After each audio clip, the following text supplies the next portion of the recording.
Hey there everyone, Afrodo Reviews here, bringing you another book to determine, is it worth reading over second breakfast? Or does it deserve the fiery pit of Mount Doom? So let's decide. Today's book is an old classic of mine. For those of you who heard my TBR, you already know what's coming next. Holes.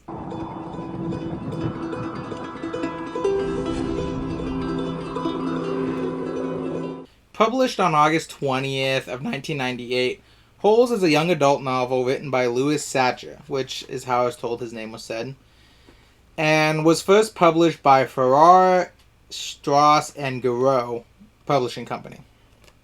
Copy I got is from Scholastic. The book was both a critical and commercial success at the time, with much praise for the book being centered on its complex plot, interesting characters, and a representation of people of color and incarcerated youth. It won the 1998 U.S. National Book Award for Young People's Literature and the 1999 Newbery Medal for the year's most distinguished contribution to American literature for children. Not sure how you fit all that on a medal, but in 2012, it was ranked number 6 among all-time children novels in a survey published by School Library Journal.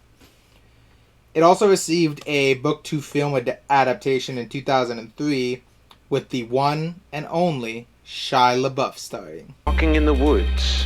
There's no one around and your phone is dead. Out of the corner of your eye you spot him. Shia LaBeouf. For something to place top 6 on children's books almost 14 years after it was published, that's big. That's how you know this book is actually pretty decent. The movie itself was also not only a success, but it was extremely faithful to the book. In addition to what few changes they made actually improving the narrative rather than detracting. In most cases, there's a couple nitpicks I have as I went back and looked through the old movie after reading this book. But other than that, it's great. It's one of those adaptations that other adaptations should look towards when they're adapting. Something I didn't know before I started doing research for this is that this book actually has 2 sequels. The movie was released with a book companion called Stanley Yelnats' Survival Guide to Camp Green Lake, which is a sort of sequel after Stanley has left Camp Green Lake, and it kind of speaks for itself. But the more interesting one, in my opinion, was a spin-off sequel called Small Steps, published in 2006, which follows one of the secondary characters of the novel, Theodore Armpit Johnson.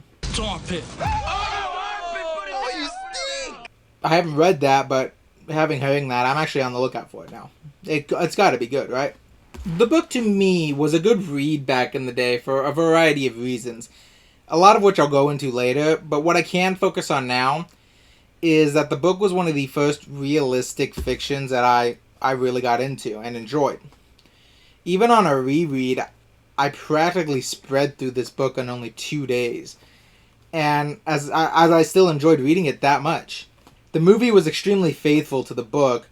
This proved to me that movie adaptations could not only be good, but follow the source material perfectly and improve on it.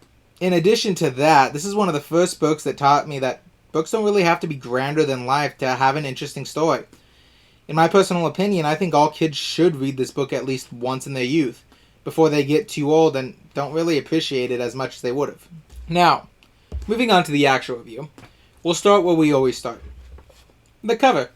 Now, the cover is nice and simple. It's stylized, which looks really well for it. Being a kid's book, I can't really ask for too much when it comes to the cover because, it's a kid's book. And you're going to hear me say that a lot, just fair warning. There's a stylized picture of what I can only assume is Stanley or Zero on the front with a kind of cubist kind of look to him. I don't know art terms, so I apologize if that's not the appropriate name for that kind of style. All I know is it's simple. And behind him, he has a barren landscape of what you can see as filled with holes, one with a shovel still sticking out of it. Now, the perspective is kind of warped, but that works because this isn't supposed to be a place where you're having fun or anything. It's a detention center, effectively. The back is also nice. It gives you a quick synopsis of the book, as well as the blue contrasting to the yellow sand on the front. So, you know, it does pretty well. All in all, it's a pretty decent cover. I have very few complaints about it. The story itself is pretty good too. The story follows Stanley Yelnats, a young boy being sent to a boys' detention center called Camp Green Lake after he was found for stealing a pair of sneakers from a famous celebrity who donated them to a homeless shelter to help raise funds. Now, Stanley didn't steal the shoes. They literally fell from the sky on his head. The wrong place, the wrong time. But his family has had a string of bad luck since their no-good, dirty, rotten, pig-stealing great-great-grandfather Because you're no good, dirty, rotten, pig-stealing great-great-grandfather was cursed by a gypsy. I guess it kind of varies depending on what version you're reading. Family will be cursed for always and eternity. But things at Camp Green Lake aren't all they seem, as while the camp counselors and warden claim the boys are just digging these holes to build character, Stanley quickly realizes that the warden is clearly looking for something buried in the lake. She just won't tell anyone what it is.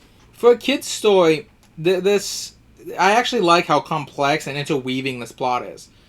All of it is really interesting, but in reality, the story kind of tells 3 different stories all at the same time, and they all sort of weave into each other in such a way that they just build off each other. Nothing is really ever wasted, and just about every point the book takes time to go into comes back in some way, either for some dramatic irony or to be used to great effect later on in the story. And it does a lot of this without holding your hand and explaining to you these moments. Originally, you might think the story might be biting off a bit more than it can chew, but in reality, no, it's doing just the right amount of what it wants, and I just love that. And it actually deals with some fairly heavy stuff for a kid's book. For example, one of these stories being told is the tale of Kissing Kate Barlow. Things that I'm not so proud of took a lot of turns. It turned out wrong. That's a Kissing Kate Barlow's backstory is that she was a white woman in the late 1800s who fell in love with a black man named Sam, who sold a lot of onions in town. He kind of believed that his onions could do anything, from growing back your hair to staving off the deadly yellow-spotted lizards. However, considering the heavy racial divide back then, and the book does not sugarcoat it, and I kind of appreciate that. At least for a kid's book, it doesn't sugarcoat it. It's not the land and how brutal it gets, but it doesn't make things seem, oh, they just don't like him because they don't like his person. Anyways, Sam gets murdered when someone sees them kissing, simply because he's a black man who kissed a white woman. When Kate tries to gets the sheriff to stop the murder, he mocks her and demands a kiss from her in exchange, because she'll kiss anything if she'll kiss a black man. Later on, she comes to the sheriff and shoots him dead for his inaction after Sam is murdered, only to give him a kiss on the cheek afterwards, thus creating her outlaw heritage, Kissing Kate Barlow, a woman outlaw who only kisses the men she'll kill. Do you still want that kiss?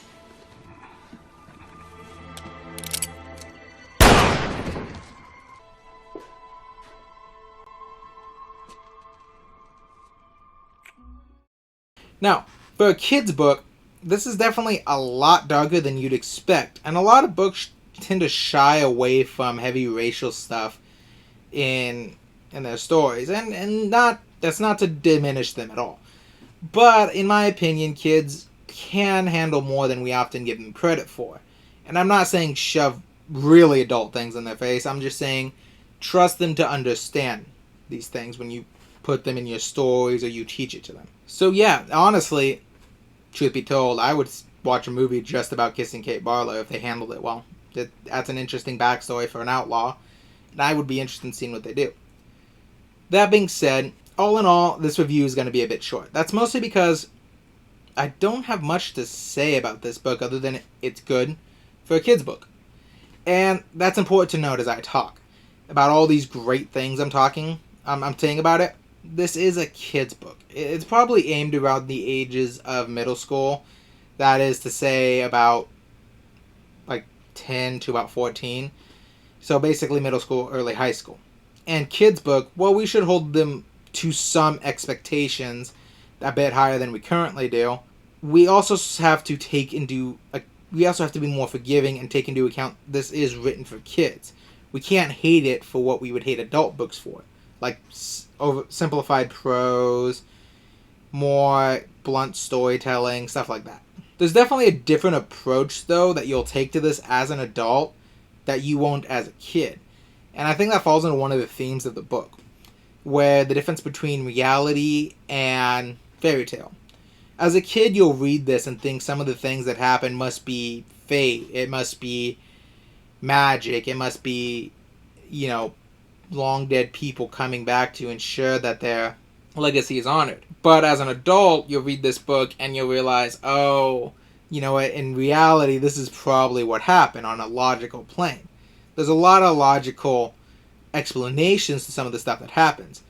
But there's still some things that aren't completely explained. So you still got a bit of that whimsy, a bit of that magic you can read in the book, even as an adult. And I appreciated that while reading through. But that being said, I personally think this book is a 7 out of 10. I do want you to take this with a grain of salt.